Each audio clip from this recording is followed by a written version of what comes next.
मोदी सरकार ने केंद्रीय कर्मचारियों के लिए यूनिफाइड पेंशन योजना को मंजूरी दे दी है। इसमें न्यूनतम 10 साल की सेवा के बाद हर महीने 10,000 रुपए की पेंशन की गारंटी है।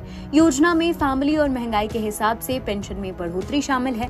इस स्कीम में 13 लाख कर्मचारियों को लाभ पहुंचाया जाएगा। कर्मचारी नई पेंशन योजना या फिर यूनिफाइड पेंशन स्कीम में से किसी एक को चुन सकते हैं।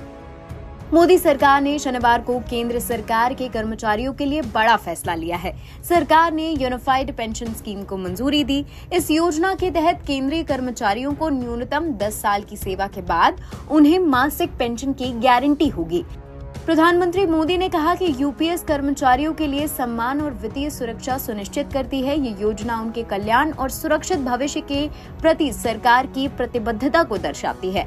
स्कीम का ऐलान होने के बाद लोगों के मन में कई तरह के सवाल हैं। मसलन एनपीएस सब्सक्राइबर का क्या होगा? स्कीम के लिए कौन एलिजिबल है? सरकार नई योजना में कितना कंट्रीब्यूट करेगी? आइए एक एक करके सभी सवालों के जवाब जानते हैं।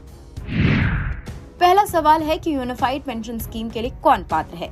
नई योजना 1 अप्रैल 2025 से लागू होगी। वो सभी लोग पात्र हैं जिनका 31 मार्च 2025 तक रिटायरमेंट है या बकाया राशि के साथ रिटायर होने वाले हैं। सूचना एवं प्रसारण मंत्री अश्विनी वैष्णव ने कहा, इस योजना से 23 लाख कर्मचारियों को फायदा होगा। दूसरा सवाल है कि क्या एनपीएस के सदस्य यूपीएस का फायदा उठा सकते हैं? तो बिल्कुल।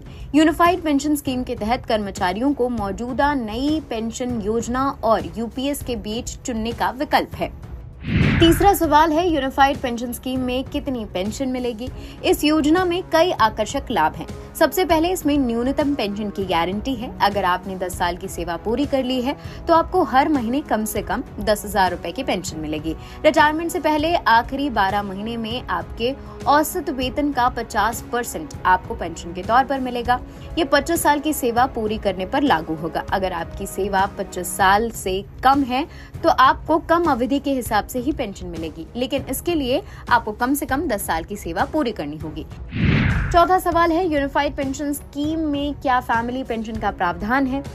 स्कीम में अश्योर्ड फैमिली पेंशन का फायदा मिलता है। अगर किसी कर्मचारी की मौत हो जाती है तो उसके परिवार को 60% पेंशन मिलेगी।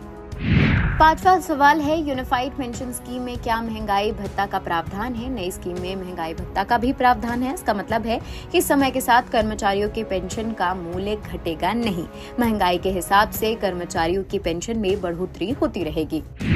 यूपीएस में कर्मचारियों और सरकार का कंट्रीब्यूशन कितना होगा? यूनिफाइड पेंशन स्कीम के तहत कर्मचारियों का योगदान 50% ही रहेगा। दूसरी ओर केंद्र सरकार का योगदान हर 3 साल में पुनर्मूल्यांकन इसका किया जाएगा। सरकार बकाया राशि के भुगतान के लिए 800 करोड़ रुपए खर्च करेगी। इसकी अनुमोदित शुरुआत वार्षिक लागत लगभग 6,250 करोड़ रुपए से होगी। यूपीएस 1 अप्रैल 2025 से लागू होगी। इससे 2004 के बाद रिटायर हुए सरकारी कर्मचारियों पर भी पूर्वव्यापी प्रभाव से लागू किया जाएगा।